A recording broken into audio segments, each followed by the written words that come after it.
Today, we're diving into one of the most fascinating and, let's be honest, complex figures in spirituality, Lord Shiva. But we're going to look past the usual labels to explore a side of him you might not expect. Shiva as the ultimate god of love. So when you think of Shiva, what's the first thing that pops into your head? The fierce destroyer, the ascetic deep in meditation, or maybe something else entirely? These things all seem to contradict each other, right? So let's try to understand the philosophy that ties them all together.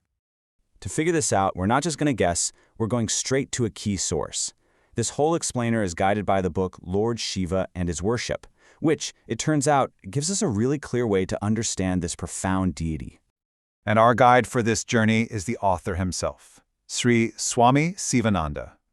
As the founder of the Divine Life Society, his work gives us a beautiful framework for both the philosophy and the actual devotional practices that center around Shiva. And what's amazing is that Sivananda doesn't waste any time.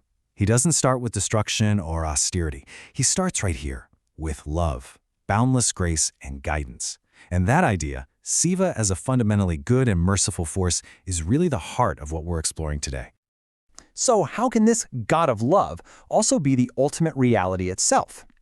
Well, that brings us right into our first section, the supreme reality. The philosophy here describes Shiva in two incredible ways. On one hand, he is Nirguna Brahman. I want you to picture the entire ocean. It's vast, formless, the source of everything. On the other hand, it's pretty hard to have a relationship with an entire ocean at once, right? So there's also Saguna Brahman. Think of this as a single wave. You can see it, you can interact with it, you can give it a name. But here's the key. The wave is never separate from the ocean. They are just two aspects of the very same reality. And this dual nature is expressed through a really rich visual language. So for our next section, let's decode some of these sacred symbols and see what they reveal about Shiva's divine qualities. First up, the iconic trident, the Trishula. Now this isn't just a weapon. Each of its three prongs represents one of the three gunas. These are the fundamental energies that make up our entire universe. So it's a symbol that this god of love is also the master of reality itself, holding all of creation in perfect balance. Next, take a look at the crescent moon you see on his head. In yogic philosophy, the mind is often compared to the moon. It's always changing, waxing and waning. By wearing that crescent, Shiva is showing he has achieved absolute mastery over the mind. It's a symbol of perfect peace and stillness. And what about the river Ganga, flowing right out of his hair? Well, this symbolizes a continuous stream of purifying wisdom and grace. The nectar of immortality, they call it, that flows from the divine to wash away our ignorance. It's just a beautiful image of boundless compassion.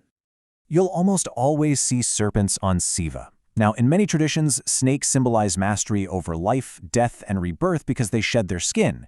And here, they represent that same sense of eternity, divine wisdom, and a complete and total fearlessness in the face of anything and everything. Even what he's sitting on tells a powerful story. It's a tiger's skin. The tiger is a symbol of raw, untamed power and lust. So by sitting on its skin, Shiva is making a very clear statement. He has completely conquered those base instincts. That little hourglass drum you see in Shiva's hand, that's the Damaru. And this is a big one. It represents Om, the primordial sound of creation itself. The idea is that the entire universe, every word we speak, it all began from this single vibration. The beat of this drum is, in a way, the heartbeat of the cosmos. And finally, the third eye. A lot of people associate it with destruction, but its primary meaning is actually wisdom.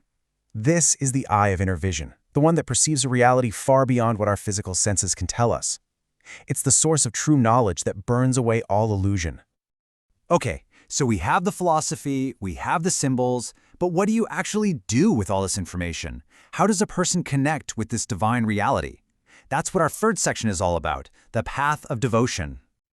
The Saiva Siddhanta philosophy gives us a really simple framework for this journey. It's built on three core ideas. First, you have Pati, that's the Lord, Shiva.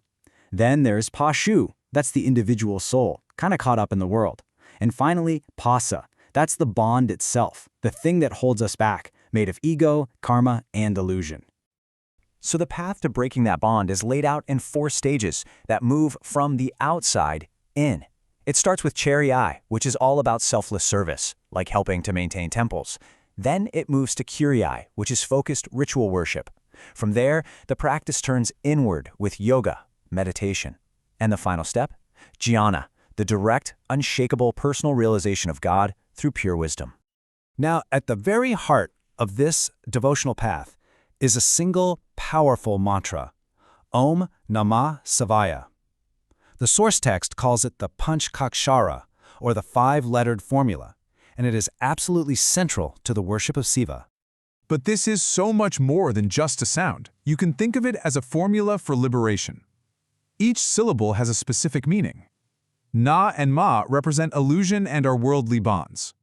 Ya is the individual soul. And then you have Si, Shiva himself, and Va, which stands for his divine grace. So the very act of chanting becomes this amazing spiritual exercise.